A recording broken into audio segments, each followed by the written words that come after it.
React Render HTML.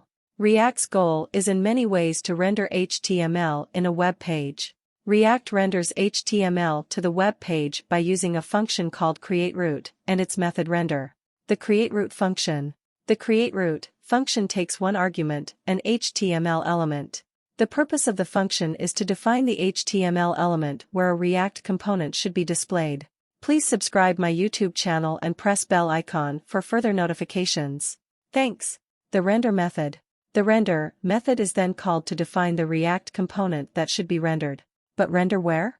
There is another folder in the root directory of your React project, named public.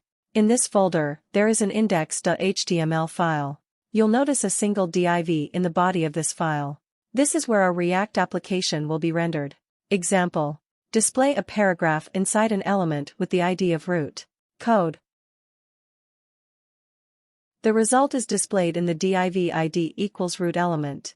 Code. Note that the element ID does not have to be called root, but this is the standard convention.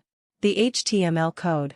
The HTML code in this tutorial uses JSX, which allows you to write HTML tags inside the JavaScript code. Do not worry if the syntax is unfamiliar, you will learn more about JSX in the next chapter. Example. Create a variable that contains HTML code and display it in the root node. Code. The root node. The root node is the HTML element where you want to display the result. It is like a container for content managed by React. It does not have to be a div element and it does not have to have the ID equals root. Example. The root node can be called whatever you like. Code. Display the result in the header ID equals Sandy element. Code.